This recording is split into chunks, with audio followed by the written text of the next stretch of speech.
Hello दोस्तों, आज हम सीखने वाले हैं फाइनेंशियल फंक्शंस इन एक्सेल कि आप किस तरीके से फाइनेंशियल फंक्शंस को एक्सेल में यूज़ कर सकते हैं। अगर आप किसी भी फाइनेंस कंपनी या किसी भी फाइनेंस प्रोसीजर में काम करते हैं किसी भी तरह के, तो वहाँ पर आप फाइनेंस के फंक्शंस को यूज़ करके उन फाइनेंशियल कैलकुलेशंस को ईज़िली कैलकुलेट कर सकते हैं और वहाँ पर फार्मूला एंड फंक्शंस अप्लाई कर सकते हैं। फॉर एग्ज़ाम्पल, जैसे आप लोन को कैलकुलेशन करना चाहें या अदर किसी फाइनेंशियल कैलकुलेशन को करना चाहें, तो इससे रिलेटेड आगे भी कुछ इंपॉर्टेंट क्लासेस मैं बनाने वाला हूँ फाइनेंशियल फंक्शन से रिलेटेड, तो उन सभी क्लासेस को आप देख सकते हैं। फिलहाल यहाँ पर हम स्टार्ट करते हैं। एक हमने यहाँ पर डेटा लिया हुआ है ईएमआई कैलकुलेशन से रिलेटेड, सेकंड हमने फिर से यहाँ पे डेटा लिया हुआ है ईएमआई कैलकुलेशन से रिलेटेड। दोनों में डिफरेंस ये है, यहाँ पर हमने loan amount, rate, time, time in year मैंने लिया हुआ है, टाइम इन मंथ्स हमने लिया हुआ है। अब हम यहाँ पर कैलकुलेट करेंगे ईएमआई कि अगर आप इस तरीके से कोई लोन इन रेट्स पे इस क्राइटेरिया पे लेते हैं तो आपका ईएमआई मंथली क्या होगा। ईएमआई होगा इंस्टॉलमेंट, मंथली क्या होगा आपका।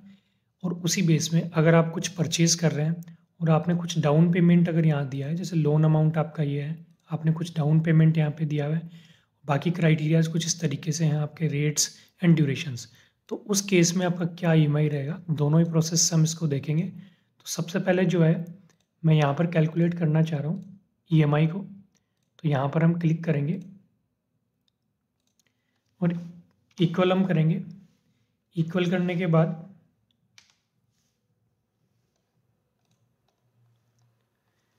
कुछ प्रोसेसिंग इशू है, इसीलिए हम यहाँ पर वेट करेंगे थोड़ा। इक्वल हम करेंगे यहाँ से।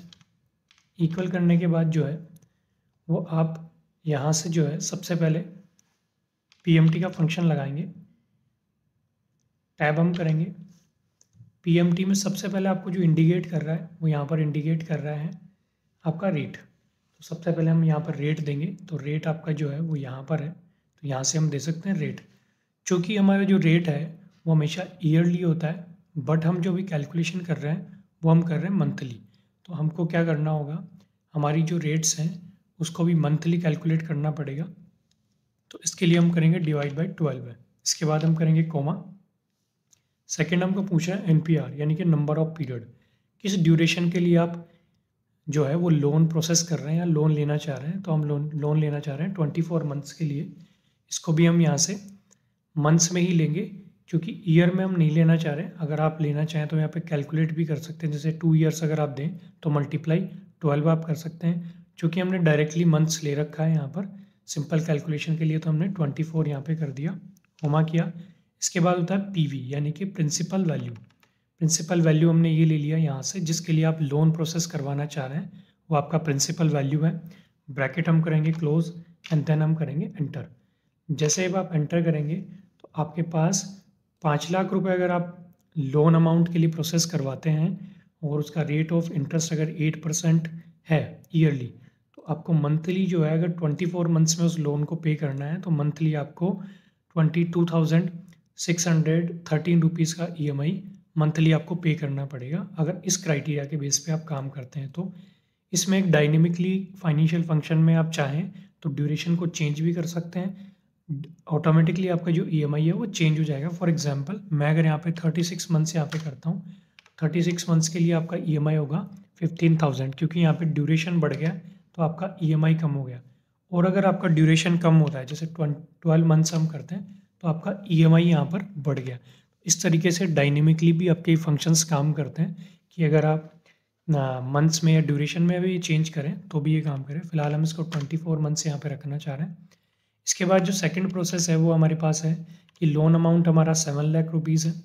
2 लाख रुपीज़ आपने क्या किया, यहाँ से डाउन पेमेंट दिया है। रेट हमारा वही 8% है। 24 मंथ्स के लिए हम ईएमआई कैलकुलेट करना चाह रहे हैं पर मंथ के हिसाब से। इक्वल हम करेंगे PMT per month instalment, tab हम करेंगे।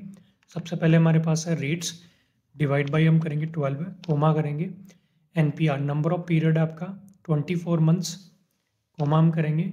पीवी प्रिंसिपल वैल्यू आपका है ये। इसमें एक हमने क्या इंक्लूड करना है, चूँकि हमारा पीवी एक्चुअल में 7 लाख रुपीज़ नहीं है, 7 लाख रुपए नहीं है, केवल 5 लाख रुपए है, क्योंकि हमने डाउन पेमेंट यहाँ पे 2 लाख रुपए दे दिया है, तो अगर आपने डाउन पेमेंट दिया है तो माइनस डाउन पेमेंट करेंगे, वो एक्चुअल में आपका क्या होगा, पीवी होगा, प्रिंसिपल वैल्यू होगा। इनडायरेक्टली आपका जो लोन प्रोसेस हो रहा है वो सिर्फ 5 लाख रुपीज़ के लिए हो रहा है, क्योंकि आप डाउन पेमेंट दे चुके हैं एक्चुअल लोन अमाउंट में।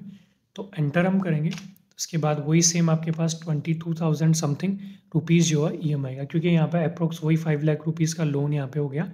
तो ये मैंने वेरीफाई करने के लिए इस तरीके से क्राइटेरिया यहाँ पे लिया था कि हम वेरीफाई भी कर सकेंगे सेम अमाउंट ईएमआई हमको कैलकुलेट कर रहे हैं। आई होप कि आपको ये क्लास अच्छा लगा होगा। आगे मैं इसी से रिलेटेड इम्पोर्टेंट फंक्शंस और बताने वाला हूँ, जिनको आप फाइनेंशियल कंपनीज़ या फाइनेंशियल प्रोसेसर में प्रोसेसिंग में यूज़ करके अपनी कैलकुलेशन को ईजी कर सकते हैं। तो फिर से हम मिलते हैं नेक्स्ट क्लास में। Thank you. अगर आपको ये वीडियो अच्छा लगा हो तो लाइक और सब्सक्राइब ज़रूर करें और कमेंट में बताएं कि किन फार्मूला फंक्शंस में आपको प्रॉब्लम्स हैं, तो उन पे एक सेपरेट वीडियो भी हम बना सकते हैं। साथ ही में एक्सेल में क्या चीज़ें सीखने में आप इंटरेस्टेड है, उन्हें भी आप कमेंट करके मुझे बता सकते हैं, ताकि मैं एक सेपरेट वीडियो उनके लिए बना सकूं। Thank you.